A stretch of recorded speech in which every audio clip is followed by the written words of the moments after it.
మీరున్నప్పుడు చేయలేదా మల్లన్న సాగర్ కట్టలేదా ఆందోళనలు కాలేదా కొండపోచమ్మ సాగర్ కట్టలేదు అవును అయినాయి కానీ కేసీఆర్ ఏం చేసిండు పిలుచుకొని మాట్లాడిండు ఆ రోజు మంత్రులు డైరెక్ట్ గా పోయి రోజులు చర్చలు చేసి ఒప్పించి మెప్పించి వాళ్ళకి ఎంత ఇయ్యాలనో ఇప్పించి అవసరమైతే ప్లాట్ ఇచ్చి ఇల్లు ఇచ్చి పరిహారం ఇచ్చి వాళ్ళకి రేపటి రోజున మీ భూముల విలువ పెడుతుందని చెప్పి సంజాయించి కాలు పట్టుకునో కడుపులో తల పెట్టుకునో ఒప్పించుకున్నాం ఆఖరికి చేసుకున్నాం మరి వీళ్ళేం చేయాలి ముఖం చాటేస్తే అయిపోతుందా అందుకే మీరు దయచేసి చేయాల్సిన డిమాండ్లు మూడే ఒకటి మాకు అలైన్మెంట్ అన్నా శాస్త్రీయంగా చేయండి మేము అభివృద్ధి వ్యతిరేకం కాదు రెండు నష్టపరిహారం సమంజసంగా ఇవ్వండి ఇది సరిపోదు ఏ రకంగా కూడా బహిరంగ మార్కెట్లో ఒక రేటు ఉంది ఎస్ఆర్ఓ రేట్ ఒకటి ఉంది మరి దాన్ని పెంచి మానవతా కోణంలో ఒక దగ్గర మామ్నూర్ ఎయిర్పోర్ట్ కాడ 1,20,00,000 ఇస్తుండ్రని చెప్పి కూడా తమ్ముడు ఇచ్చిండు వెంకటేష్ ఎకరానికి ఎయిర్పోర్ట్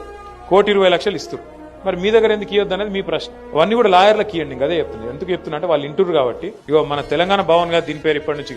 జనతా గ్యారేజ్ మీరు ఎప్పుడంటే అప్పుడు రావచ్చు మీకు ఏ సమస్యలు ఉన్నా వాళ్ళకి చెప్పచ్చు మీకు న్యాయపరంగా కూడా ఎలాంటి చిక్కులు లేకుండా ఇబ్బంది లేకుండా వాళ్ళు మీకు సలహాలు కూడా ఇస్తారు మీ పోరాటానికి రాజ్యసభలో శాసనసభలో బహిరంగ వేదికల్లో మీరు ఎక్కడికి రమ్మంటే అక్కడికి వచ్చే బాధ్యత మాది శాస్త్రీయంగా జరిగే ఈ పోరాటంలో పార్టీ మొత్తం కూడా మీతో కలిసి ఉంటుంది